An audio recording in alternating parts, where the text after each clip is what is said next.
ஸ்ரீ ஆண்டாள் திருவடிகளே சரணம். தொடர்ந்து திருப்பாவை பாசுரங்களின் விளக்கத்தை சிந்தித்துக் கொண்டு வருகிறோம். அந்த வகையிலே இன்று 11வது பாசுரத்தின் விளக்கத்தை சிந்திப்போம். இன்றைக்கு ஒரு தோழியை எழுப்புவதற்காக தான் ஆண்டாள் நாச்சியார் வந்திருக்கிறாங்க. என்ன சொல்றாங்க அப்படின்றத நம்ம தொடர்ந்து பார்ப்போம். இந்த பாடல் வரிகளை அடியே டிஸ்கிரிப்ஷன்லயும் கமெண்ட்லயும் கொடுக்குறேன், பாருங்க. ஸ்ரீ ஆண்டாள் திருவடிகளே சரணம்.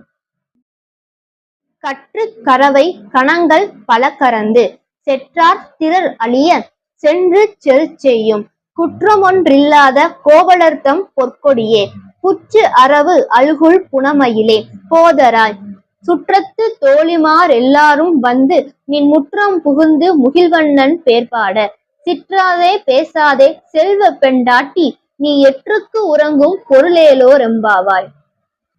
தோழி ஒருத்தி வீட்டுல உறங்கி கொண்டிருக்கிறார். அவளை எழுப்புவதற்காக எல்லா தோழிகளும் வந்திருக்கிறாங்க. இப்போ ஆண்டாள் நாச்சியார் முதல்ல இந்த ஆயர் குலத்திலே இருக்கக்கூடியவர்களுடைய சிறப்பை சொல்லி அவங்களுடைய பெருமையை சொல்லி ஆரம்பிக்கிறாங்க. கற்று கரவை கணங்கள் பல கறந்து அப்படின்னு சொல்றாங்க. கன்று குட்டிகளோடு இருக்கக்கூடிய பசு கூட்டங்கள் நிறைய வச்சிருக்கக்கூடியவர்கள். கணங்கள் நிறைய. கற்று கரவை கணங்கள் பல கறந்து அந்த பசு கூட்டங்கள்கிட்ட இருந்து பால் கறக்க கூடியவர்கள் அப்படின்னு சொல்றாங்க. கற்று கறவை கணங்கள் பல கறந்து கன்று குட்டிகளோடு இருக்கக்கூடிய பசு கூட்டங்கள் நிறைய கணங்களாக நிறைய வச்சிருக்கக்கூடியவர்கள். அந்த பசுக்களிடமிருந்து பால் கறக்க கூடியவர்கள். செற்றார் திரள் அழிய சென்று செல் செய்யும் அப்படின்னு சொல்றாங்க. தன்னை எதிர்த்து வரக்கூடிய பகைவர்களுடைய வீரம் அழிந்து போகும்படியாக அவங்களுக்கு எதிரே நின்று போர் செய்யக்கூடியவர்கள். செற்றார் திரள் அழிய சென்று செரு செய்யும் அப்படின்னு சொல்றாங்க. அவங்களுடைய வீரம் அழியும்படியாக அவங்க இடத்துக்கே சென்று செரு செய்யும், அவங்க இடத்துக்கே சென்று சண்டை போட்டு வெற்றி பெறக்கூடியவர்கள். அவ்வளவு வீரம் பொருந்தியவர்கள் அப்படின்னு சொல்றாங்க. குற்றம் ஒன்றும் இல்லாத அப்படின்னு சொல்றாங்க. குற்றமே செய்யாதவர்கள், எந்த தவறும் செய்யாதவர்களாம், குற்றமே செய்யாதவர்கள்.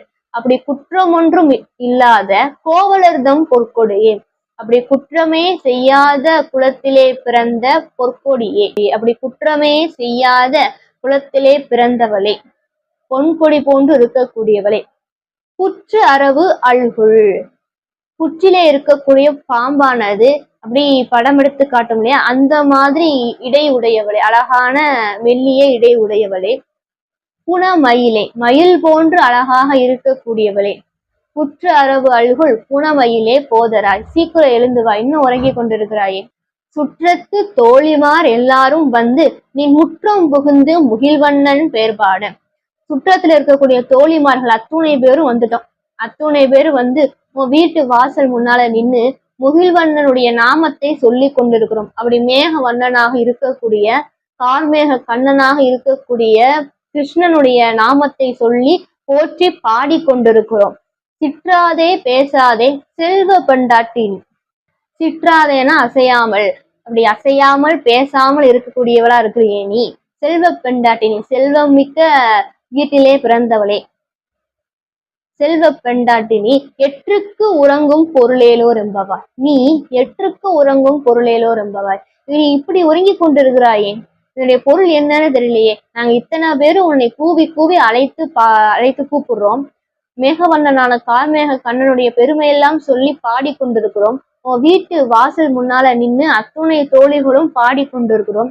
நீ ஆடாமல் அசையாமல் பேசாமல் இருக்கிறாயே, நீ அசையாமல் பேசாமல் இருக்கிறாய, பதில் பேச்சாவது ஏதாவது பேசலாம்ல, சிற்றாதே பேசாம, இப்படி அசையாம எதுவுமே பேசாம பதில் வார்த்தை கூட பேசாம இருக்கிறாயே, சீக்கிரம் எழுந்து வா, எழுந்து வந்து அந்த மேகவண்ண கண்ணனான முகில்வண்ண கண்ணனை பாடுவோம் வா அப்படின்னு சொல்லி அழைப்பதாக இந்த பாடல் அமைந்திருக்கிறது. தொடர்ந்து திருப்பாவை பாசுரங்களின் விளக்கங்களை காண சுந்தர மகாதேவி யூடியூப் சேனலை சப்ஸ்கிரைப் பண்ணிக்கோங்க. உங்க நண்பர்களுக்கும் ஷேர் பண்ணுங்க, லைக் அண்ட் கமெண்ட் பண்ணுங்க. நன்றி. ஸ்ரீ ஆண்டாள் திருவடிகளே சரணம்.